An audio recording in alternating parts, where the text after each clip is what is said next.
అంత్య దినములు అనే శీర్షికలో సెకండ్ డెత్, రెండవ మరణము అనే అంశంలో కొన్ని విషయాలు ఈ సమయంలో ధ్యానిస్తాం.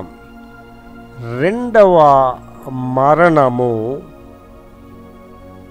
వివరణ అనే విషయాలు ఈ సమయంలో ధ్యానిస్తాం.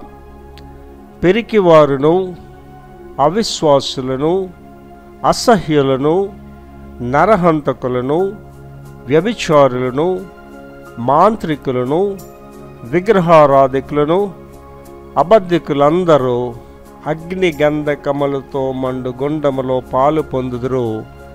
ఇది రెండవ మరణము. ఇక్కడ రెండవ మరణం యొక్క వివరణ బహు స్పష్టంగా ధ్యానిస్తాం. అటు తరువాత మనం చూసినట్లయితే ఈ యొక్క అంశంలో ఒక్కొక్క విషయాన్ని బహు వివరంగా ధ్యానిస్తాం. పిరికివారు, భయపడుట వలన మనుషులకు ఉరి వచ్చును, యెహోవా యందు నమ్మిక ఉంచువాడు సురక్షితముగా ఉండును.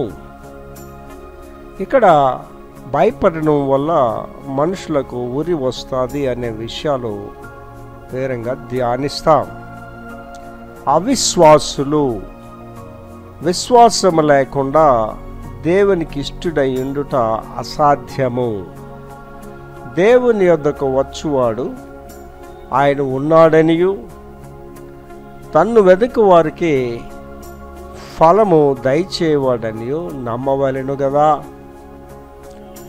ఇక్కడ దేవుని యందు విశ్వాసముంచుట అనే విషయాలు వివరంగా ధ్యానిస్తాం. అసహ్యులు, యెహోవాకు అసహ్యమైనవి 6 గలవు, 7 ఆయనకు హేయములు. అసహ్యులు అనే అంశంలో అనేక విషయాలు ఇక్కడ మనం బహు వివరంగా ధ్యానిస్తాం. నరహంతకులు, నిరపరాధి అయినను నీతిమంతుడైనను చంపకూడదు, నేను దుష్టుని నిర్దోషినిగా ఎంచను. నరహంతకుల గురించిన వివరణ ఇక్కడ స్పష్టంగా ధ్యానిస్తాం. వ్యభిచారులు, వ్యభిచారి అయినను అపవిత్రుడైనను దేవుని యొక్క రాజ్యమునకు వారసుడు కాడు. వ్యభిచారుల గురించిన వివరణ చూస్తాం. మాంత్రికులు, కర్ణపిశాచి గల వారి వద్దకు పోకూడదు, సోదెగాళ్లను వెదకి వారి వలన అపవిత్రత కలుగు చేసుకొనకూడదు. కర్ణపిశాచి గల వారి వద్దకు పోకూడదు అనే విషయాలు వివరంగా ఇక్కడ ధ్యానిస్తాం.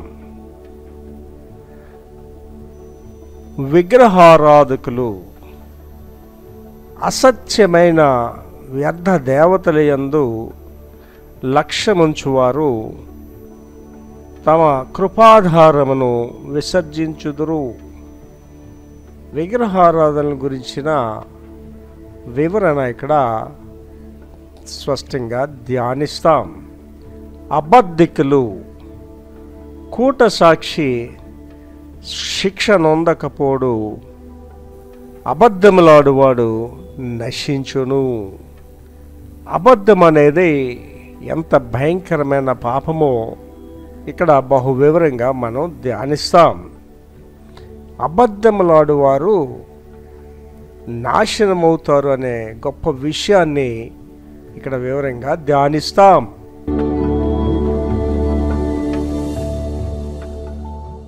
అంత్యదినములు అనే శీర్షికలో సెకండ్ డెత్, రెండవ మరణము అనే అంశాన్ని ఇవాళ బహు వివరంగా ధ్యానిస్తాం.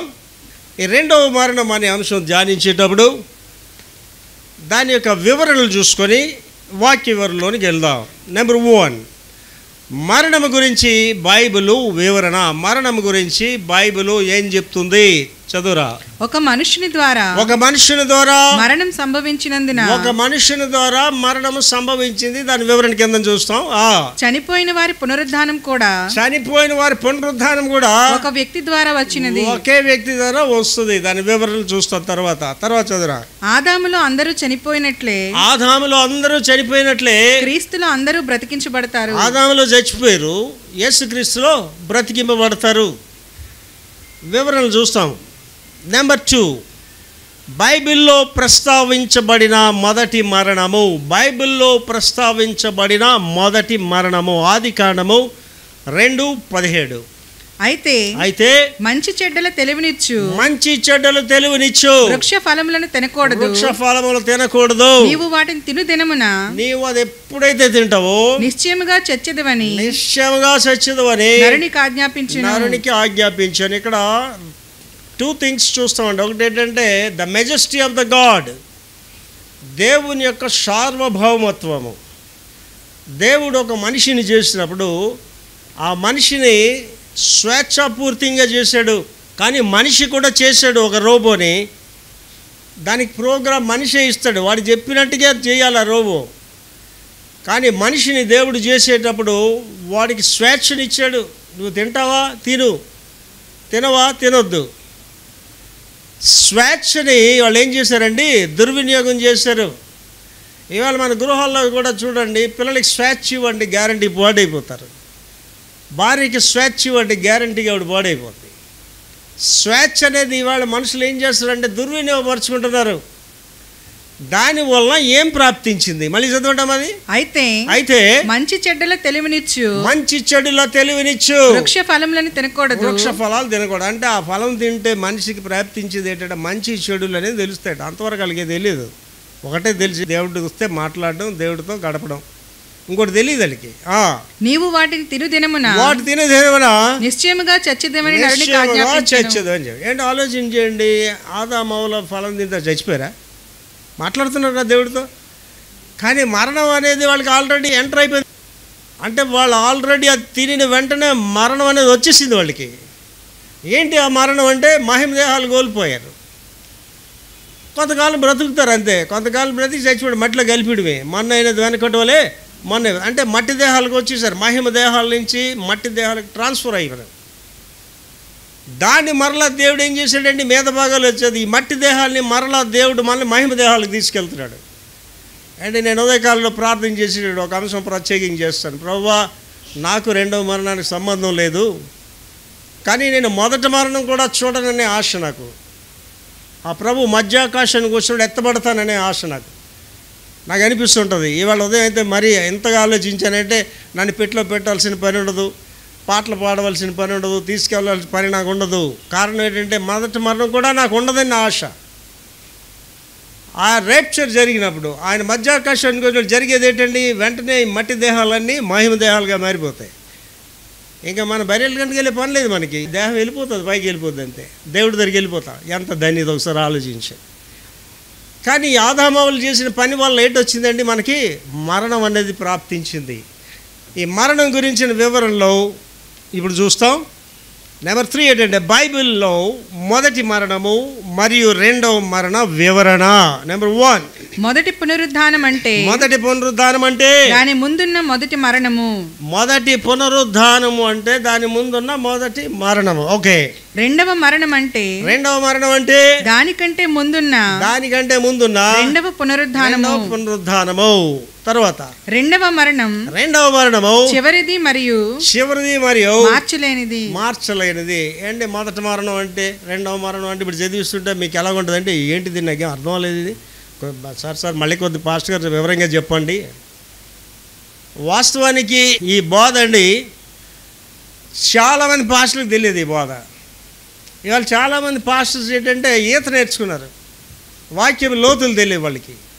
టైం ఉంటే కదా వాక్యం ధ్యానించడానికి. ఊరి మీద పనులన్నీ చూసుకొని తెల్లవారి గుడిలోకి వచ్చి 4 రెఫరెన్స్లు చెప్పిస్తే దానికి ఏముందండి? సండే స్కూల్ టీచర్ కూడా చెప్తుంది ఆ బోధ. వాళ్ళ బోధ చూడండి. సిద్ధపడలేని వాళ్ళు, ఆత్మ ప్రేరణ లేని వాళ్ళ బోధలు మీకు ఎలాగుంటాయో ఈజీగా మీకు చెప్తారండి. ఒక రెఫరెన్స్ చదివిస్తారు, ఆ రెఫరెన్స్ని బట్టి తాత్పర్యం చెప్పి వెళ్ళిపోతుంటారు అంతే.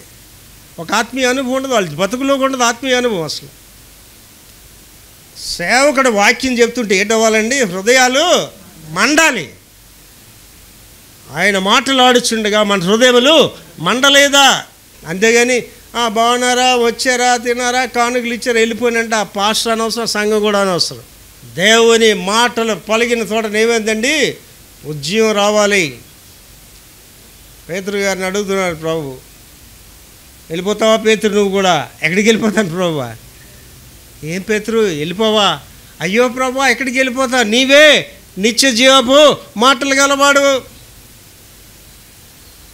అంటే ప్రతి వాళ్ళ మాటలు నిత్య జీవపు మాటలు ఉండవు. ఈ ఆదాముల దగ్గరికి వెళ్తే ఇద్దరు స్పీకర్స్, ఇద్దరు ప్రసంగికులు వచ్చి వాళ్ళకి బోధ చేశారు. మొదటి ప్రసంగికుడు ఏం చెప్పాడండి? ఈ ఫలాలు తినకండి, అవి తినమని మీరు చచ్చిపోతారని చెప్పాడు. ఆ తర్వాత రెండవ ప్రసంగికుడు వచ్చాడు. ఎవడండి? సాతాను. ఆడేం చెప్పాడండి? అలా చెప్పాడా దేవుడు? అబ్బే ఆ తినమున మీరు చావనే చావరు అని నిజం చెప్పాడు. ఏం నిజం చెప్పాడు? మీరు దేవదూతలు వలే ఉంటారన్నాడు. దేవదూతలు లాగా ఉంటారని చెప్పలేదు. అది కరెక్ట్గా చెప్తాడు సాతాను ఎప్పుడు కూడా. దేవదూతల వలే ఉండి దేవదూతలు కాని ఏంటండి? దెయ్యాలు. అంటే ఆడు ఇండైరెక్ట్గా చెప్పాడు, తినమని మీరు దెయ్యాలు అయిపోతారా అని చెప్పాడు. మీలో దేవుడు లేకపోతే గ్యారంటీగా ఎవరు ఉంటారు? మీలో గ్యారంటీగా డౌట్లెస్ దెయ్యాలు ఉంటాయి. మీలో ఎన్ని దెయ్యాలు ఉంటాయండి? 8. ఒక దురాత్మ ఒక వ్యక్తిని విడిచిపోయి వెళ్ళిపోయిన తర్వాత నీరు లేని చోటలు తిరుగులాడుచు, నేను విడిచి వచ్చిన గృహం మరలా ఖాళీగా ఉన్నదేదని చూసి, అది ఖాళీగా ఉండడు చూసి మరలా వెళ్ళి తనకంటే చెడ్డవైన 7 దురాత్మలు పట్టుకొని అందులో ప్రవేశించింది. 8 దురాత్మలు. దెయ్యాలు ఉన్నవాళ్ళు అపరిచితులుగా ఉంటారు. దెయ్యాలు ఉన్నవాళ్ళు చూడండి, పాస్టర్లు కానీ పాస్టర్లు కానీ దెయ్యాలు ఉన్నవాళ్ళు దేవుడికి స్తోత్రం అంటే ఆ వెకిలి వేషాలు వేస్తుంటారు. అంటే వాడు ప్రసంగంలో 8 రూపాయలు చూపిస్తుంటాడు వాడు. కారణం ఏంటంటే వాళ్ళు ఉండేది ఏంటండి? దేవుని ఆత్మ కాదు. అదేంటి పాస్టర్ గారిలో దెయ్యాలి. నేను చెప్పలేదు, వాక్యమే చెప్తుంది. అంచెదినములలో అపాయకరమైన కాలములు వచ్చును, మనుషులు దెయ్యముల బోధ ఏంది లక్ష్యం. మరి దెయ్యాలు బోధ చేయడం అంటే ఎవరు? దెయ్యాలు ఎవరిలో దూరే? పాస్టర్ గారిలో దూరే. అందుకే ఆడి బోధ ఎవరిని బాధ పెట్టదు, ఆడి ముందు బాగు చేయదు. దెయ్యాలు బోధలు ఏంటంటే ఆడిని బాగు చేయదు, ఆడి కుటుంబాన్ని బాగు చేయదు, సంఘాన్ని అసలు బాగు చేయదు. ఇవాళండి ఆంధ్ర రాష్ట్రంలో ప్రముఖులైన ఒక 10 మంది పెద్ద చర్చలు నడిపిస్తున్న సేవకుల గురించి ప్రార్థన చేస్తున్నాను కన్నీరుతో. ప్రభు వాళ్ళకి మరొకసారి మారు మనసు ఇవ్వండి నాయనని ప్రార్థన చేస్తున్నాను. కారణం ఏంటంటే మారు మనసు వదిలిస్తారు. ఆడ సువార్తను వదిలేసి బొట్ల గురించి ప్రసంగాలు చేస్తున్నాడు. ఆడ సువార్తను వదిలేసి అంటే సినిమాలు చూడకూడదని బైబిల్ ఎక్కడ ఉన్నదని అంటున్నాడు వాడు. దేవుని వాక్యం ఒకటే చెప్తుందండి, సేవకుడికి ఒకటే పని ఏంటండి? సర్వలోకానికి వెళ్ళి సర్వ సృష్టికి సువార్తను అంతే పని, తప్ప ఇంకో పని లేదు సేవకుడికి. సువార్త, వాట్ ఈస్ ద గాస్పల్? క్రీస్తు యేసుని గూర్చిన వార్తే సువార్త. యేసు ప్రభు గురించి ఒకటి చెప్పడమే తప్ప ముసలమ్మ ముచ్చట్లు అవి ఏం కాదండి. ఇవాళ చాలామంది చూడండి, మనవరాళ్ళు ఉంటారు, మా అమ్మ భక్తురాలుగా ఉంటారు. మా అమ్మ ఏంటి చెప్తుంది? ముసలమ్మ ముచ్చట్లు పనికి రాని విషయాలు చెప్తుంటుంది మా అమ్మ. పనికి వచ్చేది ఒకటే చెప్తా ముసలిది. అందుకే బైబిల్లో రాశారు, ముసలమ్మ ముచ్చట్లకి దూరంగా ఉండండి. చాలా జాగ్రత్తగా ఆలోచన చేసుకోవాలి, నీకు నీవే సరి చేసుకోవాలి. ఇప్పుడు మొదటి మరణం రెండవ మరణం అంటే వేగ్గా చెప్పుకెళ్ళిపోతుంది, నీకేం అర్థం. కనుక డీటెయిల్గా చెప్తానండి, చదవమా. 4 మొదటి జన్మము ఫస్ట్ బర్త్. చాలా జాగ్రత్తగా రండి, చాలా ఇంపార్టెంట్ ప్రీచింగ్ ఇవాళ. మొదటి జన్మ ఏంటండి? తల్లి గర్భంలోంచి పుడతాం. గ్యారంటీగా ఒక తల్లి పుడతాం మనం. కనుక మొదటి జననం అనేది అందరికీ తెలుసు. తల్లి కడుపులోంచి మనం పుట్టేది మొదటి జన్మము. తర్వాత 5 మొదటి మరణం అంటే ఏంటండి? తీసుకెళ్తున్నాం కదా, వాల్టర్ సిమెట్రీకి పట్టుకెళ్తున్నాం కదా, పరదేశులము ప్రియులారని పట్టి, అదే మొదటి మరణం. మొదటి జన్మం అనేది విశ్వాసికి అవిశ్వాసికి అందరికీ సంక్రమించేది. మొదటి మరణం కూడా భక్తుడు పాపి అందరూ కూడా చనిపోతారు. అంటే ఇక్కడ ఏంటంటే మొదటి మరణము మొదటి జన్మము. ఇక్కడ రెండవ జన్మము, రెండవ మరణం ఉంది. అది తెలుసుకోవాలి. ఇక్కడ మనం రెండవ జన్మానికి వెళ్తే యోహాను సువార్త 3:5 చెప్తున్నాడండి రెండవ జన్మం గురించి. చదువు తల్లి. యేసు ఇట్లనెను, యేసు ప్రభు గారు ఇలా చెప్పారు, ఒకడు నీటి మూలముగాను, ఒకడు నీటి మూలముగాను, ఆత్మ మూలముగాను జన్మించితేనే గాని దేవుని రాజ్యములో ప్రవేశింపలేడని నిశ్చయముగా చెప్తానే. ఇది కన్ఫర్మ్ అన్నమాట. చదువు తల్లి మళ్ళీ రెండో జన్మం గురించి. యేసు ఇట్లనెను, యేసు ప్రభు గారు, నేను ఎవరో పాస్టర్లు బిషపులు చెప్పిన మాట కాదు, ఏకంగా దేవాది దేవుడు చెప్పిన మాట. వినండి జాగ్రత్త, చదవమా. ఒకడు నీటి మూలముగాను, ఫస్ట్ ఏంటంటే నీటి మూలముగా జన్మించాలండి, బాప్తిసం తీసుకోవాలి. నెంబర్ 2 ఆత్మ మూలముగా జన్మించాలి. నీటిలో ముంచినంత మాత్రం దేవుని రాజ్యానికి వెళ్ళిపోడు. ఆత్మ మూలముగా జన్మించాలి. ఆ రెండు నీకు కలిగినప్పుడు దేవుని రాజ్యంలో ప్రవేశిస్తారు. ఇది రెండవ జన్మం. ఇక్కడ చాలా జాగ్రత్తగా ఆలోచన చేసుకోవాలి. మొదటి జన్మం ఎత్తిన వాడికి మొదటి మరణం కంపల్సరీ. ఈ రెండవ జన్మ ఎత్తిన వాడికి ఏమిటి తర్వాత అనేది ఆలోచిస్తాం. రెండవ జన్మ అనేది కంపల్సరీ. ఇక్కడ కూర్చుని మీకు అందరికీ ఈ మైక్లో వింటున్న ప్రతి ఒక్కడికి ఉండాలండి. యేసు ప్రభుని నువ్వెప్పుడు అంగీకరించేవో నీకు తెలిసి ఉండాలి. ఓకే. కొంతమందికి అడుగుతామా ఎప్పుడు పుట్టామంటే ఏం తెలియదండి అయ్యగారు, ఎప్పుడో పుట్టాండి, మాకు డేట్లే తెలియదు. కొంతమంది బాంబుల కాలంలో పుట్టారు అంటారండి. కొంతమంది అంటే స్వతంత్రం వచ్చినప్పుడు పుట్టానండి అంటారు. అంటే ఒక కొండ గుర్తు చెప్తారు. అంటే ఆ డేట్ ఆవిడ చెప్పలేదు కదా అని పుట్టలేదని కాదు కదా, మనిషి ఉంది కదా ఎదురుగా. అంటే పుట్టడం అనేది జరిగింది, డేట్ అనేది ఆవిడకి తెలియదు. రెండవ జన్మం కూడా అంతేనండి. నన్ను కానీ అడిగారు అనుకోండి, మీ రెండవ జన్మ ఎప్పుడంటే 1972 ఫిబ్రవరి 7వ తారీఖు సాయంత్రం 7:30 గంటలకి నేను యేసుక్రీస్తుని జన్మించాను అంటే నాకు స్పెసిఫిక్గా డేట్ జ్ఞాపకం ఉంది, రాసుకున్నాను, నా బుక్లో రాసుకున్నాను. తల్లి గర్భంలో ఎప్పుడు పుట్టారు సార్? అక్టోబర్ 1, 1953వ సంవత్సరం మా తల్లి గర్భంలో జన్మించాడు. యేసు ప్రభులు ఎప్పుడు పుట్టారు సార్? 72వ సంవత్సరం ఫిబ్రవరి 7వ తారీఖు సాయంత్రం 7:30 గంటలకి. ఓకే, నీకు యేసు ప్రభులు ఎప్పుడు పుట్టావు తెలియకపోవచ్చు, కానీ పుట్టేవని మాత్రం కంపల్సరీగా నీకు తెలియాలి. ఎలా పుట్టావు? నీటి మూలముగా, ఆత్మ మూలముగా.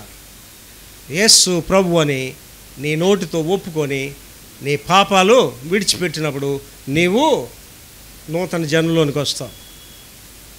ఇవాళ ఆలోచించేయండి. నేను కొంతమంది వ్యక్తులను ఉదయం ప్రార్థన చేసినట్టు చెప్తారు. వాళ్ళు ప్రార్థన చేస్తుంటారు, మాతో కలిసి ప్రార్థన చేస్తుంటారు, కానీ వాళ్ళు ప్రార్థనలు ఏంటండి ఇంటికి కప్పు కూడా దాటవు. అందరి ప్రార్థనలు దేవుడు విండు కదా, వింటాడన్నారా? విండు అందరి ప్రార్థనలు. ఆయన నేను వాళ్ళ గురించి ఏం ప్రార్థన చేస్తానంటే, ప్రభువా మేము వాళ్ళు ఎరిగి ఉండడం బట్టి వాళ్ళ నరకానికి వెళ్ళకుండా దేవుని రాజ్యానికి వెళ్ళేలా కృప చూపండి అని ప్రార్థన చేస్తాను. ఇక్కడ కూర్చున్న వాళ్ళకి, మైక్లో వింటున్న వాళ్ళందరికీ చెప్తున్నానండి, యేసు నామములో తప్ప ఏ నామంలో రక్షణ లేదు. దేవుళ్ళు అనబడేవారు ఉన్నారు తప్ప దేవుడు ఒకడే. యేసు క్రీస్తు నామంలో తప్ప మరి ఏ నామంలో రక్షణ లేదండి. ఒకడు దేవుని రాజ్యానికి వెళ్ళాలంటే యేసు ప్రభు నమ్ముకోవాలంతే. ఆడు మీ నాన్న వచ్చు, మీ అమ్మ వచ్చు, మీ తాత వచ్చు, ఎవడని యేసు ప్రభు నమ్ముకోకుండా చచ్చిపోతే మీరు వాళ్ళ గురించి ఏం ఆలోచించవలసిన పని లేదు. నిశ్చయముగా నరకంలో ఉంటారు వాళ్ళు. కనుక మీరు బోధ చేసేటప్పుడు ఏమో నమ్ముకోండి వద్దంటే ఇలా చెప్పాల్సిన పని లేదు. గ్యారంటీ చెప్పాలి, యేసు ప్రభు ద్వారా నువ్వు మోక్షానికి వెళ్తావు, there is no other way అని చెప్పాలి. అదే ఏంటంటే రెండవ జన్మ. మళ్ళీ చదవరాదు ఒకసారి. యేసు ఇట్లనెను, ఒకడు నీటి మూలముగాను. గ్యారంటీగా ఒకడు నీటి మూలముగా. అంటే బాప్తిసం ఎప్పుడు పొందుతున్నావండి? యేసు ప్రభుని నీవు రక్షకుడిగా అంగీకరించినప్పుడు నువ్వు బాప్తిసం తీసుకుంటున్నావు. మీ పాపాలు ఒప్పుకొని ఆయన రక్షకుడిగా స్వీకరించినప్పుడు మీరు బాప్తిసం తీసుకుంటున్నారు. పేతురు గారు చాలా స్పష్టమైన సందేశం ఇచ్చాడు. అది మారు మనస్సు పొంది పాప క్షమాపణ నిమిత్తము బాప్తిసము పొందండి. తర్వాత ఆత్మ మూలముగా నీటి మూలముగా జన్మ, ఆత్మ మూలముగా ఏంటండి? What spirit you have? ఏ ఆత్మ ఉంది నీలో? దేవుని ఆత్మ ఉందా, దురాత్మ ఉందా? దేవుని ఆత్మ అయితే ఒకటే, దురాత్మ అయితే ఏంటండి 8. ఇంకొకళ్ళు ఎన్ని ఉన్నాయండి? 2000 ఉన్నాయి. సేన 2000 దురాత్మలు ఉన్నాయి వాళ్ళు. కనుక చాలా జాగ్రత్తగా మనం ఆలోచన చేసుకుంటే ఇక్కడ కూర్చున్న వాళ్ళండి ఇవాళ నా ఎదురుగున్న వాళ్ళు మారు మనసు అనుభవం లేకపోతే దయచేసి మారు మనసు అనుభవం పొందండి. మారు మనసు అనుభవం అంటే ఏంటి? క్రీస్తు యేసునందున్నవాడు నూతన సృష్టి, పాతవి గతించెను, సమస్తం. ఏంటి నూతనమయ్యా? నువ్వు విగ్రహారాధన గురించి ధ్యానిస్తాం తర్వాత. వాడు లోకంలో ఉన్నాడు, నువ్వు లోకంలో ఉన్నావు. ఇక్కడ కూర్చొని ప్రార్థనా జీవితం లేని వాళ్ళు ఎవరైనా ఉంటే మీకు యేసుకు సంబంధం లేదు అసలు. ఆలోచించండి. ఉదయకాలంలో మొదటి ఆరాధనలో పాస్టర్ గారు చెప్పారు, మీరు తప్పు చేశారనుకోండి, భార్య భర్త ఎదురుగా వెళ్దాండి. పిల్లలు తప్పు చేశారనుకోండి, తల్లిదండ్రులు ఎదురు రారు, అడుగుతారని. ఎవడు తప్పులో జీవిస్తున్నాడో, ఎవడు పాపంలో జీవిస్తున్నాడో ఆడే ప్రార్థన చేయడండి. మీ ప్రార్థనా జీవితం లేదంటే మీరు ఒక్కటే అర్థం చేసుకోండి, మీకు దేవుడికి సంబంధం లేదు కాదు కదా, మీరు పాపంలో జీవిస్తున్నారని జ్ఞాపకం చేసుకోండి. చాలా జాగ్రత్తగా ఆలోచన చేసుకోవాలి. క్రీస్తు యేసునందున్న వాడు నూతన సృష్టి అంటే నీలో నూతనత్వం ఏముందండి? వాడు ముహూర్తం చూస్తున్నాడు, నువ్వు ముహూర్తం చూస్తున్నాడు. ఆడు కట్నాలు తీసుకుంటాడు, నువ్వు కట్నాలు తీసుకున్నాడు. ఆడు పోలీస్ స్టేషన్కి వెళ్తున్నాడు, నువ్వు పోలీస్ స్టేషన్కి వెళ్తున్నావు.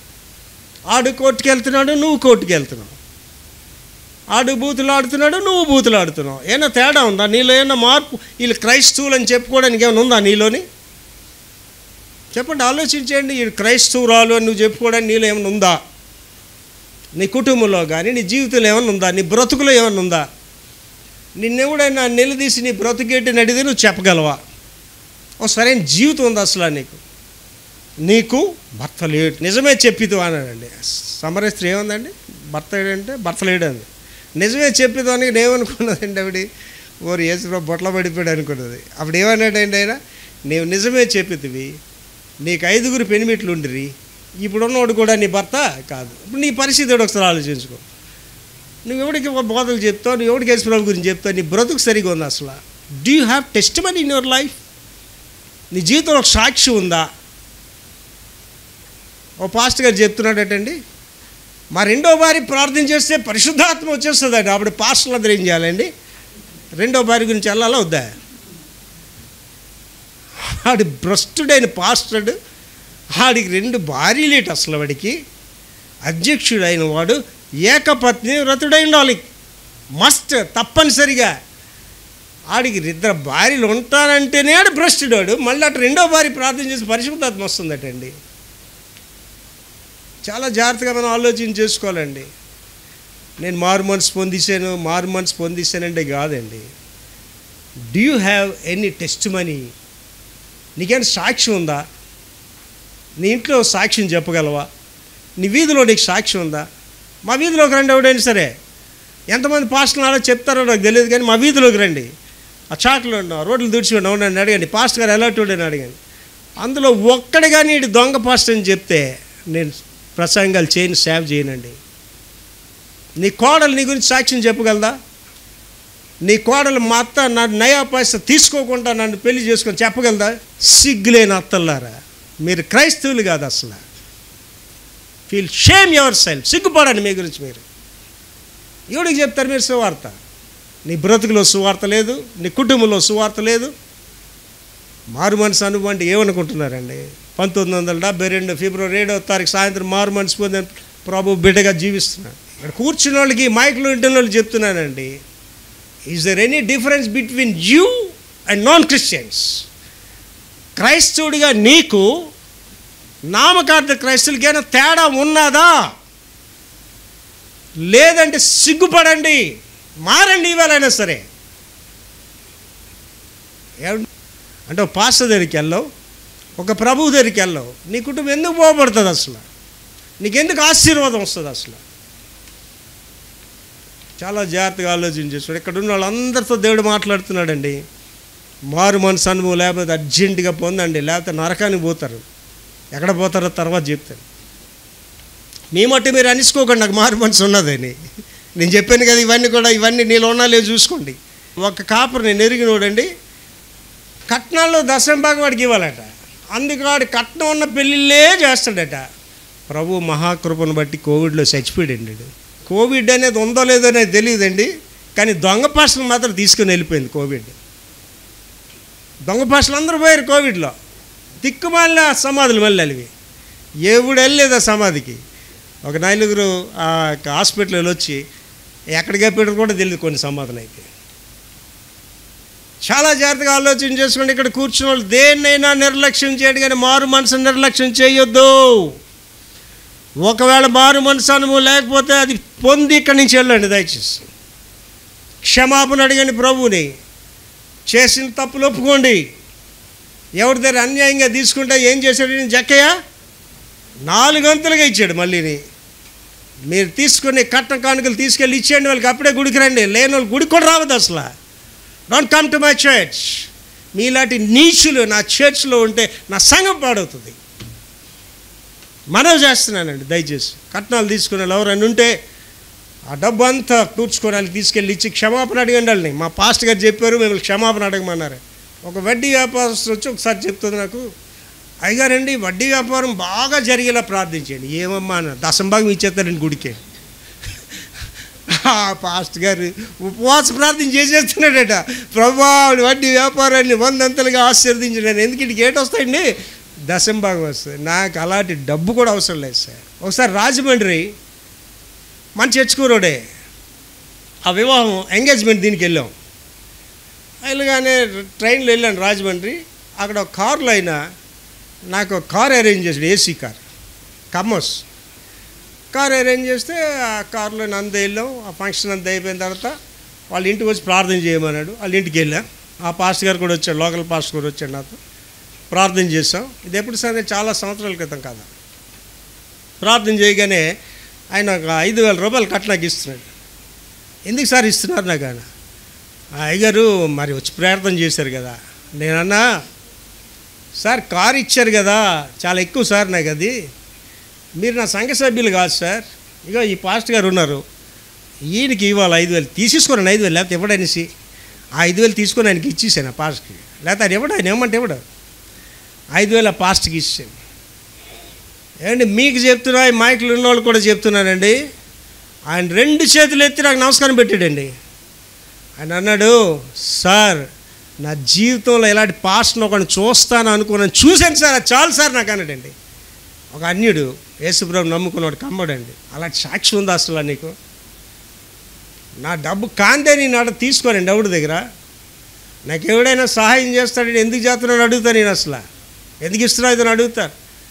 ఎవడు పడితే సహాయం చేసి తీసుకునే పరిస్థితులు కూడా నేను లేనండి. మా తండ్రి అంత నీతిగా పెంచాడండి. మా తండ్రి 4 అన్నదమ్ములకి ఒక్కడికి రయాపేసి కట్నం తీసుకోలేదండి. నా ఒక్కగాన కొడుకు నేను కట్నం తీసుకోలేదండి.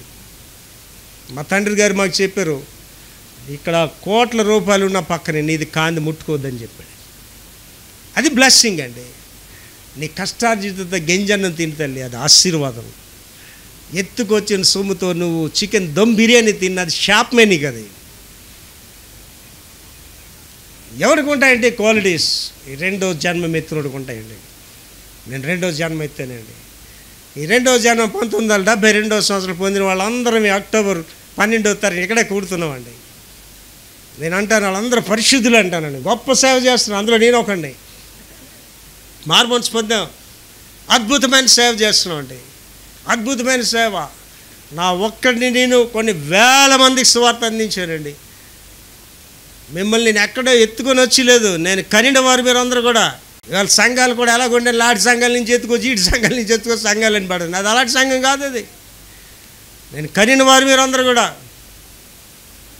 ప్రతిరోజు వేకువజామున గంటన్నర మీ గురించి కన్నీటి ప్రార్థన చేస్తున్నాను, మీ బిడ్డల గురించి, మీ గురించి. ఎన్ని సాక్ష్యాలు ఉండండి మన చర్చిలో, ఎన్ని సాక్ష్యాలండి. బిడ్డలో చెప్తుంటారు, పాస్టర్ గారు మీ దయ వల్ల నేను ఇలాగ ఉన్నానండి, పాస్టర్ గారు మీ దయ వల్ల నాకు వివాహం అయిందండి, పాస్టర్ గారు మీ దయ వల్ల ఇలాగ ఉన్నానండి. ఎంత ఆనందం అండి ఒక కాపరికి అది, ఎంత ఆనందం అండి ఇది. 2వ జన్మ అనుభవం ఉంటేనే ఈ అనుభవాలన్నీ మీకు వస్తాయండి, లేకపోతే ఇవి మీకు రావండి. నాకు 2వ జన్మకి వద్దండి. ఎందుకంటే పాస్టర్ గారు మీరు చెప్తుంటే ఎన్ని కొత్త కష్టాలాగా ఉన్నాయండి. పాస్టర్ గారు నెక్స్ట్ పాయింట్కి వెళ్ళిపోండి, ఇది అంతసేపు ఎలా సాగదీసి చెప్తారు, నెక్స్ట్ పాయింట్కి వెళ్ళిపోండి పాస్టర్. వెళ్ళిపోతాను తప్పనిసరిగా. ఈ పాయింట్ నాకు వద్దనుకున్న వాళ్ళందరూ నెక్స్ట్ పాయింట్లో కంపల్సరిగా పాలు పంపులు పొందేస్తారండి. అదే 2వ మరణం. Book of revolution chapter 21 verse 8. ప్రకటన గ్రంథం 21:8. పిరికివారు, అవిశ్వాసులు, అసహ్యులు, నరహంతకులు, వ్యభిచారులు, మాంత్రికులు, విగ్రహారాధకులు, అబద్ధాలు ఆడే వాళ్ళందరూ అగ్ని గంధకములతో మండు గుండములో పాలు పొందుదురు. ఇది రెండవ మరణం. రెండవ జన్మం అవసరం లేని ఓ ప్రియమైన భక్తులారా, మీ కొరకు ఏమి కనిపెట్టుకున్నవి? అగ్ని గంధకములు మండుచున్న గుండము కనిపెట్టుకొని ఉన్నది. You are welcome to go to hell. You are welcome to go to hell. నరకానికి వెళ్ళిపోవడానికి మీకు స్వాగతం, సుస్వాగతం. ఎవరికి సారి స్వాగతం? రెండవ జన్మ వద్దనుకున్న వాడికి, ఆ యేసు ప్రభు నాకు వద్దనుకున్న వాడికి నరకం అనేది నిత్యమంటాడు. ఎవడైతే వచ్చండి, మల్టీ బిలియనీర్ అవచ్చు, ప్రెసిడెంట్ ఆఫ్ అమెరికా అవచ్చు, ఎవడైనా వెళ్ళిపోలే నరకంలోకి. అక్కడి నుంచి ఎవడు కాపాడలేడండి. రికమెండేషన్స్ పనిచేయవు అక్కడ. నరకం అనేది ఓపెన్. నిత్య రాజ్యాలు రెండండి. ఒకటి ఏంటంటే నిత్య నరకము, నిత్య జీవము. ఎవరు డిసైడ్ చేసుకోవాలండి? నీకు నువ్వే. మా అమ్మని అడిగి చెప్తానంటానికి వీల్లేదు అక్కడ. మా నాన్నగారిని అడిగి చెప్తానంటానికి వీల్లేదు. ఇరుకు మార్గము, విశాల మార్గము. Decide your self. ఎక్కడికి వెళ్ళాలో నేను నీవు నిర్ణయించుకో. వివరణలోకి వెళ్ళండి. బైబిల్ వివరణలో నెంబర్ 1 పిరికోళ్ళు. ఈ పిరికోళ్ళ గురించి మనం వెళ్ళినప్పుడు ఆ ఇంట్రడక్షన్ చదవమది. అనుభూతి లేదా భయము లేదా ఆందోళన చూపడం. పిరికితనం అంటే ఏంటంటే అనుభూతి లేదా భయం. కొంతమంది బెదిరిగొడ్లు లాగా ఉంటారు. ఏం చెప్పి అమ్మాయిలు చేస్తారు, కాదండి. ప్రతిదానికి భయమే. నీకు భయం అనేది దేనికి సూచన అంటేనండి, సాతానికి సూచన. భయపడుతున్నావంటే నువ్వు విధేయుడు అని కాదు, నీలో దేవుడు లేడని అర్థం. Proverbs chapter 29:25. సామెతలు 29:25. భయపడుట వలన మనుషులకు ఉరి వచ్చును. యెహోవాయందు నమ్మికించువాడు సురక్షితంగా ఉంటాడు. భయం అనేది ఏదండి? ఏమొస్తుంది? భయం వల్ల ఊరు వస్తుందట. యేసు ప్రభు పేరు చెప్పడానికి చాలామంది ఇష్టపడరు. ఎవరండి వాళ్ళు? పిరికివారు ఇష్టపడరు, భయపడతారు. ఇంకా కొంతమంది గుడికి వస్తారు. ఆ రోడ్డు మీద అలాగేదో బజార్కి వెళ్తున్నట్టుగా న్యూ కాల్ తిన్నట్టుగా అలాగొచ్చి కరెక్ట్గా సందరం తప్పని లోపలికి దూరిపోతారు. ఏంటిదండి? పిరికితాను. బైబిల్ పట్టుకొని ఎంతమంది వస్తారండి? వాక్యం ఎక్కడెక్కడ ఉండాలని చెప్పిందండి బైబిల్. వాక్యము నీ యొద్దను, నీ నోటి యందును, నీ హృదయం. అంటే కంపల్సరీగా గుడికి వెళ్ళినప్పుడు ఏంటి ఉండాలి? నీ చేతిలో బైబిల్ ఉండాలి. నువ్వు వాడికి సువార్త చెప్పవలసిన లేదు. బైబిల్ ఉండి పట్టుకొని వెళ్తే చాలు క్రైస్తవులు అని అదే సువార్త. ఎంతమంది బైబిల్ పట్టుకొని వస్తారు? ఏంటిదండి? పిరికితనం. చాలామంది దేవుని కొరకు పిరికితనం కలిగి ఉంటారు. ఈ పిరికితనం వేరు. మళ్ళీ చదవండి. అది భయపడుట వలన మనుషులకు ఉరి వచ్చును. నీవెప్పుడైతే భయపడ్డావో, ఇటు భక్తురాలుగా భయపడినా, సామాజికంగా భయపడిన ఏటొస్తుంది? నీ మీదకి ఊరు వచ్చేస్తుంది. తర్వాత యెహోవాయందు నమ్మికించువాడు సురక్షితంగా నుండును. అంటే దేవుని యందు నమ్మిక ఉంటేనే నీకు పిరికితనం ఉండదండి. ఏంటి మైక్తో వింటున్న వాళ్ళు, నేను ప్రపంచ దేశాలు చాలామందికి నేను తెలుసు. ఎక్కడండి మీరు అందరూ, మీలో ఎవరైనా పాస్ట్ గారు మీరు పిరికోరని చెప్పగలరా? ఎనీబడి చెప్పలేరండి. పిరికితనం అనేది వెక్టర్ ప్రభాకర్ డిక్షనరీలో లేదు. I'm ready to die. దేవుని కొరకు చనిపోవడానికి నేను సిద్ధంగా ఉన్నాను. పిరికోడు రోజు చేస్తాడు. ధైర్యవంతుడు ఒకేసారి చేస్తాడు. ఏది కావాలి మీకు? రోజు చావడం కావాలా? ఒకసారి చావడం కావాలా? పిరికితనం అనేది దేవుడికి ఇష్టము లేనిది. తర్వాత అవిశ్వాసులు, అన్బిలీవర్స్. చదవమా. ఎవడైనా లేదా ఏదైనా నమ్మటం లేదు, నమ్మశక్యము కాని. మళ్ళీ చదవరా. ఎవరైనా లేదా ఏదైనా నమ్మడం లేదు, నమ్మశక్యం కానీ. అది అవిశ్వాసులు. అంటే మనకి బెస్ట్ అవిశ్వాసం ఎవరండి? తోమా గారు కదా, అపోస్తలుడు. ఆ చేసా నేను నమ్మను, అసలు నేను వేలు పెట్టి చూస్తేనే నమ్ముతాను. బైబిల్ రిఫరెన్స్ చూద్దాం వీళ్ళ గురించి ఏముందాం. హెబ్రీ 11:6 చదువుతాలి. విశ్వాసము లేకుండా, చాలా జాగ్రత్తగా మాటలు వినాలండి. అవిశ్వాసుల గురించి చెప్తాడు. విశ్వాసం లేకుండా దేవునికి ఇష్టడైనట అసాధ్యము. అసలు దేవుడికి నువ్వు ఇష్టరాలుగా ఉండాలంటే ముందు నీకు ఏంటి ఉండాలండి? విశ్వాసం ఉండాలి. విశ్వాసం అంటే ఏంటండి? నిరీక్షింపబడు వాటి యొక్క నిజ స్వరూపం అదృశ్యమైన ఉన్నవనుటకును రుజువునైనది. ఒక మూర్ఖుడైన భర్త ఉన్నాడు అనుకోండి. ఏమండి నేను గర్భం ధరించానండి, నేను నమ్మను, మొదటి నెలలోనే నేను నమ్మను, నాకు పిల్లని చూపించంటే చూపిస్తుంది ఆవిడ? ఏంటి ఆ పిల్లడు చూపించాలంటే ఎంతకాలం వెయిట్ చేయాలి ఆవిడ? 9 నెలలు వెయిట్ చేయాలి. అసలు నేను నమ్మనేను, నీ మాట నేను ఎందుకు నమ్మాలంటే నమ్మాల్సిన పని లేదు నీకు అక్కడ. అలే అవిశ్వాసమే. మళ్ళీ చదవండి. అదే విశ్వాసము లేకుండా, ఫస్ట్ థింగ్ గమనించుకోండి, విశ్వాసం లేకుండా దేవునికి ఇష్టడైనట అసలు నువ్వు దేవుడికి ఇష్టాలుగా ఉండడం అసాధ్యం అండి. Highly impossible. ఏంటండి విశ్వాసం? నీకు విశ్వాసం ఉంటే డాక్టర్ దగ్గర పరిగెడతావా? నువ్వు బాగున్న పిల్లకి తీసుకెళ్ళిపోయి మెడికల్ టెస్టులు చేయించేసి బాగున్న పిల్లకి తీసుకెళ్ళి మీకు ఏంటి తెలుసు అండి, పాప ఇలాగ అయిపోతుందని, బాబు ఇలాగ అయిపోతున్నాడండి, ఈవిడే డిసైడ్ చేసేస్తే డాక్టర్. వీళ్ళు ఏంటండి కేవలం విశ్వాసులు అనే పేరు తప్ప ఎవరు నమ్ముకుంటున్నారండి?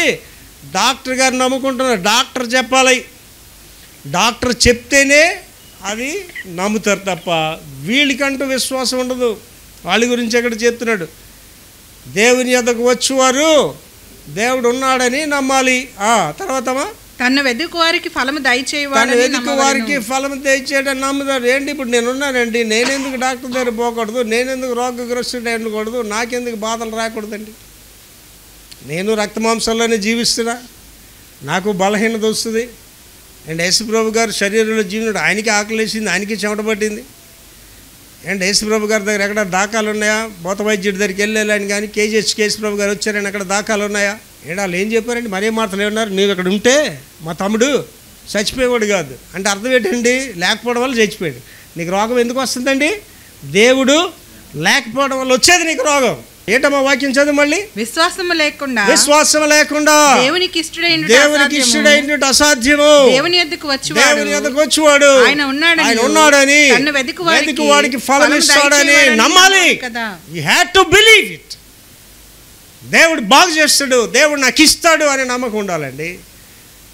నమ్మకం ఎక్కడ ఉందండి? నువ్వు డాక్టర్ నమ్ముకుంటే దేవుడిని నమ్ముతావండి, వడ్డీ వ్యాపారస్తులు నమ్ముకుంటే దేవుడిని నమ్ముతావండి. దేవుడిని నమ్ముకోవాలి, దేవుని కొరకు జీవించాలి, దేవుని కొరకు మరణించాలి. తర్వాత అండి అసహ్యులు. చదమ్మా నిర్వచనం. నైతిక విరక్తి కలిగిస్తుంది. నైతిక విరక్తి కలిగిస్తున్న వారు అసహ్యులు. అంటే అసహ్యులు అంటే కొంతమంది చూడండి, మన సొసైటీలో చూస్తాం కదా, వాళ్ళు చూస్తే వాళ్ళతో మాట్లాడడానికి కూడా మనం ఇష్టపడాం. వాళ్ళు చేసే క్రియలు మనకి నచ్చవు. అంటే వాళ్ళు చూస్తే ఒక రకమైన రోత కలుగుతుంటుంది మనకి, ఇటువంటి అసహ్యులు అని. బైబిల్ వివరణ చూద్దామండి. Proverbs chapter 6:16-19. సామెతలు 6వ అధ్యాయము 16 నుంచి 19 చదువురా. యెహోవాకు అసహ్యములైనవి 6 కలవు, 7 ఆయనకు హేయములే. అవేవంటే అహంకార దృష్టి, కళ్ళలాడు నాలుక. దేవుడికి ఇష్టం లేనివండి అహంకారం. ఇవాళ చాలా మందికి అహంకారం మస్తుగా ఉంటుందండి. అవతల అర్థం చేసుకోరు, గర్వంగా మాట్లాడుతుంటారు. ఏటైంది, ఏం చేస్తారు? అహంకార దృష్టి, కళ్ళలాడు నాలిక, నిరపరాధులను చంపు చేతులు, దుర్యోచనలు యోచించు హృదయం. కొంతమంది హృదయాలు చూడండి, మంచి ఆలోచన ఉండవు, ఎప్పుడు చెడ్డ ఆలోచనలే. కీడు చేయుటకు త్వరపడి పరుగులెత్తు పాదములు, లేని వాటిని పలుకు అబద్ధ సాక్షి. అన్నదమ్ములలో జగడములు పుట్టించువారు ఎవరండి? అసహ్యులు, హేట్రస్ పీపుల్, అసహ్యులు. ఇలాంటి వాళ్ళు మీరు చూసే ఉంటారు. నా జీవితంలో కూడా చూసాను. వెళ్ళాడని గొడవలు పెట్టేస్తుంటారు వాళ్ళు. తండ్రికి కొడుక్కి గొడవ పెట్టేస్తుంటారు, భార్యకి భర్తకి గొడవ పెట్టేస్తుంటారు. వాళ్ళకి అదే తెలుసు, వాళ్ళకి తెలిసింది అదే. అసహ్యులు. తర్వాత అండి నరహంతకులు, మర్డరర్స్. నిర్వచించదురా. హత్య చేసే వ్యక్తి. నరహంతకులు ఎవడంటే హత్యలు చేసేవాడు. బైబిల్ వివరణకి వెళ్దాం. Exodus chapter 23:7. నిర్గమకాండము 23:7. అబద్ధమునకు దూరముగా నుండుము. అబద్ధాలకు దూరంగా ఉండు. నిరపరాధినైనను నీతిమంతునైనను చంపకూడదు. నేను దుష్టుని నిర్దోషినిగా ఎంచను. దుష్టిని నిర్దోషిగా ఎంచను. ఏంటి హంతకులు అనేవాళ్ళు ఏంటి ఇవాళ ప్రత్యక్షంగా హత్య చేయడం వేరు, కానీ వాళ్ళు చనిపోయేలా చేసాడు. కొంతమంది చేసిన పనులకి అవతల కుటుంబాలు నాశనం అయిపోతాయి, వాళ్ళు పైకి లెగలేరు, వాళ్ళు అటువంటి క్రియలు చేస్తారు. కనుక అటువంటి వారు నరకంలో ఉంటారు. తర్వాత అండి వ్యభిచారులు. ఈ వ్యభిచారుల గురించి నిర్వచనం చదువుతలి. వేశ్యలతో లావాదేవీలు జరిపే వ్యక్తి, వేశ్యలతో లావాదేవీలు చేసే వ్యక్తి, ప్రత్యేకించి లైంగిక వ్యభిచారం చేసే వ్యక్తి. వ్యభిచారులు అనగానే ఇది మాకు సంబంధం లేదు అని అనుకుంటాం అండి. వ్యభిచారులు అంటే ఇది ఎవరో రోడ్ల మీద ఉండాలో ఎక్కడో వ్యభిచార గృహాల్లో ఉండేవాళ్ళు అనుకుంటాం. ఇంట్రెస్టింగ్ విషయం చెప్తాను ఇవాళ మీకు. భర్త తప్పించి పరాయి పురుషుతో పడుకునే ప్రతి స్త్రీ కూడా వ్యభిచారే. If you sleep other than your husband your prostitute. అదవుతుందండి. వ్యభిచారులు అంటే ఎక్కడో ఉంటారని కాదు, ఈలాంటి పనికి మాలి పనులు చేసే వాళ్ళు ఇక్కడ మీరు బాగానే షైన్ అయిపోతారు, కానీ ఎక్కడ పోతారు మీరు అందరూ నిశ్చయంగా నరకానికి పోతారు. అక్కడ ఎవరు నేను కాపాడలేడు. అక్కడ ఇవాళ అంటే చాలామంది భర్తల మంచితనం వల్ల భార్యలు చాలామంది అవుతుంటారు, కానీ ప్రతి భర్త కూడా భార్యను పట్టుకుంటే ఏ భార్య కూడా ముందుకి సాగలేదు. కనుక వ్యభిచారులు అనగానే ఇది మాకు సంబంధం లేని మాట అనుకోకండి దయచేసి. నీ భర్త కాకుండా నువ్వు ఒక పురుషుడితో పాపం చేస్తే యు ఆర్ ప్రాస్టిట్యూట్, వ్యభిచారి. నువ్వు ఎక్కడ ఉంటావు? నువ్వు తిన్నగా నరకానికి పోతావు. దానికి సంబంధించిన రిఫరెన్స్ చూద్దామండి. ఎఫ్ఎస్సి పత్రిక 5:5. వ్యభిచారి అయినను అపవిత్రుడైనను విగ్రహారాధికుడై ఉన్న లోబి అయినను క్రీస్తు యొక్కయు దేవుని యొక్కయు రాజ్యమునకు దేవుని యొక్క రాజ్యానికి హక్కుదారుడు కాడని సంగతి కాడు. చాలా జాగ్రత్తగా ఆలోచన చేసుకోండి. It's very clear cut. అంటే ధర్మశాస్త్రం అనేది ఎంత క్లియరో యేసు ప్రభు గారి శాస్త్రం కూడా అంతే క్లియర్. ఇక్కడ కూర్చున్న వాళ్ళందరూ అర్థం చేసుకోండి. మైక్లో వింటున్న వాళ్ళందరికీ చెప్తున్నాండి, యేసు ప్రభు గారికి ముద్దు బిడ్డలు లేరు. వెక్టర్ ప్రభాకర్ ఏదో యేసు ప్రభుకి ఇష్టడు అనుకోకండి, మీరు అందరూ యేసు ప్రభుకి ఇష్టలే. అని ముద్దు బిడ్డలు అనేవారు లేరు. యేసు ప్రభు గారి ముద్దు బిడ్డలు అంటే ఎవడండి? నా గొర్రెలు నా స్వరము వినుడు గనుక నన్ను వెంబడిస్తే. నువ్వు ఆయన వెంబడిస్తే ఆయన ముద్దు బిడ్డవంతే. దేవునికి ముద్దు బిడ్డలుగా ఉండాలంటే ఆయన చెప్పిన మాటలు మనం చేయాలి, వినాలి. యోనా గారి గురించి చెప్పాను. యోనా ముద్దు బిడ్డ ఎందుకు అవుతాడండి? దేవుని మాట వినలేదు యోనా. సొలొమోన్ ఉన్నాడు. సొలొమోన్ దేవుడు ముద్దు బిడ్డ ఎందుకు అవుతాడండి? వాడు అందాలు చూసాడు, వాడు అన్య స్త్రీలను వివాహాలు చేసుకున్నాడు. వాడు ఏం చేశాడండి? వాళ్ళని సంతోషపెట్టడానికి, అన్య స్త్రీలైన భార్యలు సంతోషపెట్టడానికి ఏం చేశాడండి? ఆ యొక్క విగ్రహారాధన చేశాడు, భ్రష్టుడైపోయాడు. సొలొమోను గురించి రాయబడిన మాట ఏంటంటే దేవుని ఆత్మ అతను విడిచిపోయిన సంగతి వాడికి తెలియలేదటండి. ఎంతటి భ్రష్టతలో పోయాడు ఒకసారి ఆలోచన. చాలామంది దైవ సేవకులు పాడైపోయిన సంగతి అడిగి తెలియదు. అడిగి దేవుని శిక్ష వచ్చేవారికి అడిగి తెలియదు. శిక్ష వచ్చినా చాలామందికి తెలియదండి. నేను ఎవరికైనా చెప్తానండి, దేవుని పని అనేది ఏంటంటే అగ్నితో చేవండి. దేవుడు దహించు అగ్ని. సేవ చేస్తావా నమ్మకంగా చేయి, లేకపోతే వ్యాపారం చేసుకోబోయి. దేవుని సేవలో వ్యాపారం చేస్తే వాడు ప్రతి ఒక్కడు ఒక ఇస్కరియోతు యోధాన్ని రాశారండి. నేనైతే do not do business in the name of Jesus. యేసుప్రభు పని చేస్తున్నావు ఎలా చేయాలండి? భయంతో వనకతో చేయాలి. నేను నరకానికి పోతాను, నేను భయం నీకు ఉండాలండి. సువార్తను ప్రకటించి కడకు నేను భ్రష్టుడిని అయిపోతానని భయం ఉన్నది పౌలు గారికి. మరి మనకెంత ఉండాలండి? ఏమండి మీరు నమ్మరండి, అక్కడ కూర్చొని ప్రసంగానికి వచ్చే ముందు ప్రార్థన చేద్దాం. ప్రభువా, నేను పాస్టర్ని అనిపించుకోవడానికి యోగ్యని కాదు ప్రభువా, వీళ్ళు ఎదురుగా నిలబడ్డానికి అర్హుని కాదు ప్రభువా, పనికి మాలిన వాడిని ప్రభువా, ధూళిని ప్రభువా, నేను ఈ పనికి మాలిన వాడుకుంటున్నావు కదయ్యా, నీకు వందనాలయ్యా అని చెప్పాను. అని ఎవరు అండి? What we are. సొలొమోను సైతం ఈ గడ్డి పువ్వు వలె అలంకరింపబడలేదని చెప్పాడండి. ఏంటి కావాలండి? దేని బట్టి నీకు స్టేటస్? ఇక్కడ 2 మేడలు ఉన్నాయని స్టేటసా? 2 కార్లు ఉన్నాయని స్టేటసా? కోట్లు డబ్బు ఉన్నదని స్టేటసా? అదే నిజమైతే దేవుడు 2 కాసులు అడుగుని చెప్పడు కదండి. 2 కాసులు అడుగురు ఎందుకు చెప్పాడండి? ధనవంతులు అక్కడ వేశారు, కానుకలు బంగారాలు వేశారు, వెండి వేశారు, అవేం చెప్పలేదు దేవుడు. కానీ సంఘాలు భ్రష్టత్వం ఏంటంటే ఎవరు డబ్బులు ఎక్కువ ఇస్తారో ఆడికే ప్రార్థిస్తారు, ఎవరు డబ్బులు ఎక్కువ ఇస్తారో ఆడికే కానుకలు పట్టమంట. కొన్ని సంఘాల్లో చూడండి, కొన్ని కుటుంబాలకే గౌరవం ఉంటుంది, మిగిలిన లెక్కలు వాళ్ళ కళ్ళలో కనిపించరు. ఆ పాస్టర్కి సామాన్యుడు కనిపించడు. అడిగి కానుకలు పట్టాలంటే డబ్బులు ఉన్నోడు పెద్ద కుటుంబాలను పిలుస్తుంటాడు. విచారకరమైన విషయాలు వ్యతిరేకంగా ఉంటుంది సంఘాలకు వచ్చేసరికి. ఇవాళ ఏసై దగ్గరికి వెళ్ళేసరికి చాలా వ్యతిరేకం. ఏసై డబ్బులు ఉన్నాడు లెక్క చేయలేదు ఆయన. ఇంకా భయంకరమైన సందేశం చెప్పారు కదండి అక్కడ ఆయన, ధనవంతుడు దేవుని రాజ్యంలో ప్రవేశించుట దుర్లభము, హైలీ ఇంపాసిబుల్. ఇక్కడ ఉన్న వాళ్ళు ఎవరైనా చెప్తున్నానండి వ్యభిచారం గురించి చెప్పేటప్పుడు, వ్యభిచారం అనే ధనాశను మీరు తీసేసుకోమంటారు. If you love the money you cannot love the God. ఇంగ్లీష్లో చక్కని పాట ఉందండి, what a friend we have in Jesus అని. నాకు స్నేహితులు లేరండి, నాకున్న స్నేహితుడు ఒకరే. ఎవరండి? యేసయ్య నా స్నేహితుడు. నేను ఎవరితో స్నేహం చేయనండి. I have no friends in the world. Friends అంటే ఎవడండి?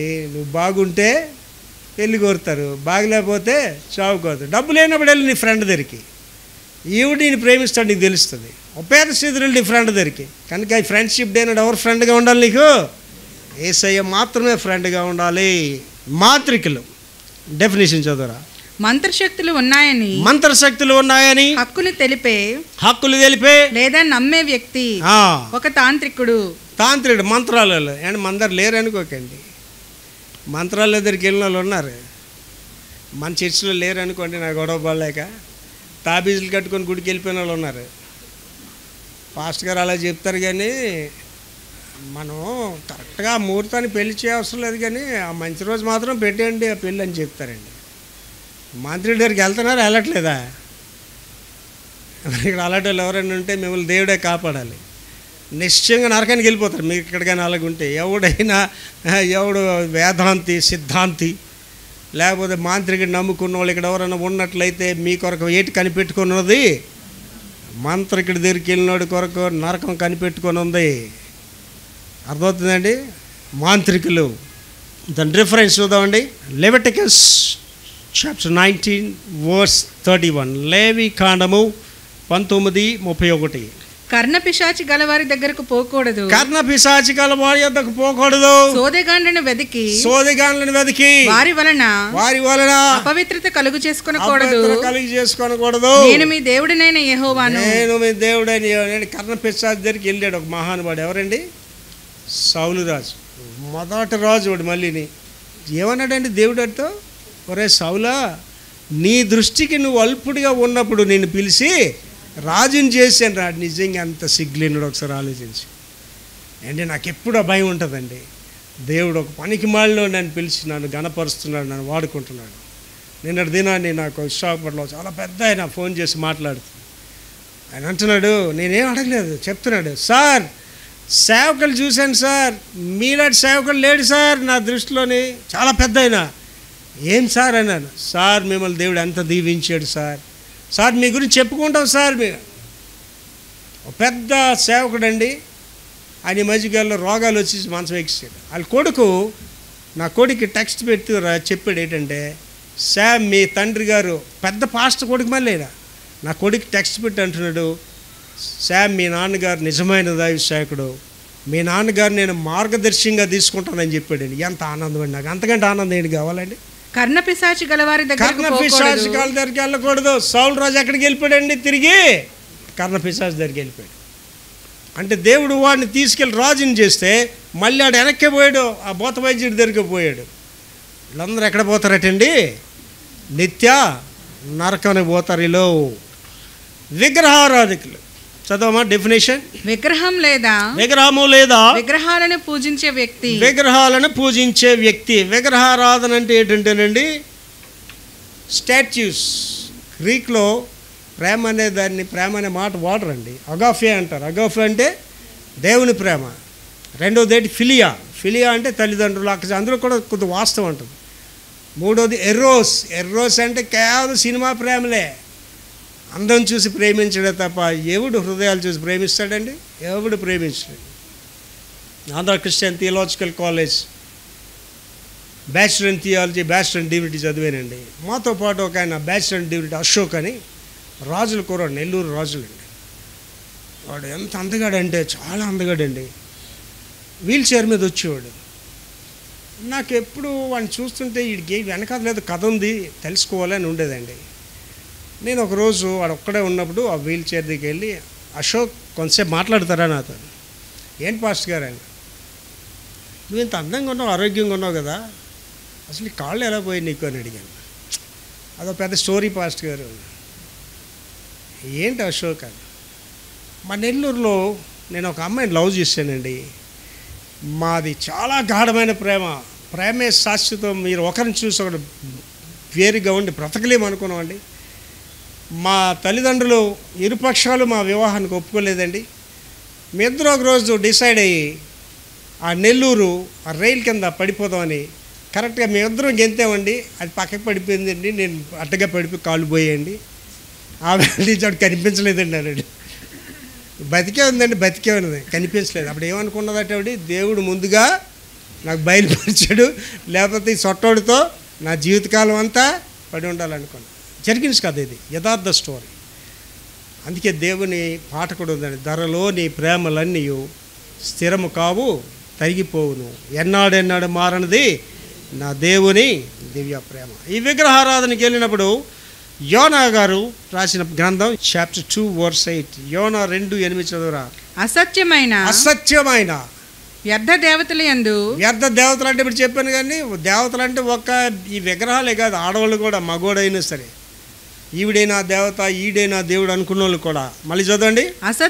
అసత్యమైన వ్యర్థ దేవతలు యందు లక్ష్యముంచువారు తమ కృపాధారమును కృపాధారాన్ని విస్మరిస్తారు. అంటే కనికరం ఎక్కడ దొరుకుతుందో దాన్ని వారు కోల్పోతారు. లాస్ట్కి వచ్చామండి, అబద్ధికులు. నిర్వచించదురా. అబద్ధాలు చెప్పేవి ఇది మామూలే, మనం రోజు చూస్తున్నాం వీళ్ళని. ప్రొవెర్బ్స్ 19:9, సామెతలు 19:9, కోట సాక్షి శిక్షణ అందకపోడు అబద్ధములాడువాడు నశిస్తాడు. కోట సాక్షి శిక్షణ అందకపోడు అబద్ధములాడువాడు నశించును. చాలా మంది అండి నోరు ఇప్పితే అబద్ధాలు ఆడతారండి. ఇక్కడికి వెళ్తున్న వాళ్ళు అక్కడికి వెళ్తారు, ఇది చేస్తున్న వాళ్ళు అది చేస్తారు. నీ అబద్ధం నిన్నేం చేస్తుందండి, నాశనం చేసేస్తుంది. అబద్ధాలు ఆడడం అనేది దేవునికి అసహ్యమైనదండి. చాలామంది అనుకుంటారండి అబద్ధం ఆడడం వల్ల ఏంటొచ్చింది, ఇక పెద్ద నేరమటండి అని అంటారు. కానీ వాళ్ళ గురించి ఏం చెప్తున్నాడండి, వాళ్ళు నశిస్తారని చెప్తున్నాడు. ఈ అబద్ధంలు ఆడేవాళ్ళు నిత్య నరకంలో ఉంటారండి. కనుక ఇవాళ దేవుడు నాతో మీతో మాట్లాడాడండి. ఈ రెండవ మరణంలో ఎవరు ఉంటారనేది వివరంగా ధ్యానించాం. నిశ్చయముగా ఈ యొక్క ధ్యానించిన 8 విషయాల్లో నీలో ఏదో ఒక లోపం గ్యారంటీగా ఉంటుంది తల్లి. సరి చేసుకుందాం. నా గురించి మీరు సరి చేసుకోకండి, మీ గురించి మీరే సరి చేసుకోండి. ఆ నిత్య నరకం ఎలాగుంటుందంటే తల్లి, అగ్ని ఆరదు, పురుగు చావదు. For ever and ever you live in the hell. యుగ యుగాలు ఆ నరకంలో జీవిస్తామండి.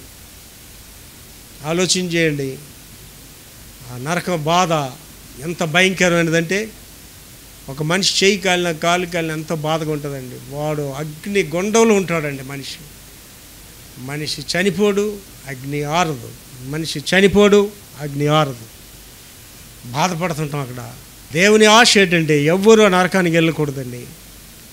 దేవుని ఆశ ఏంటంటే అందరూ మహిమ రాజ్యంలోనికి రావాలి.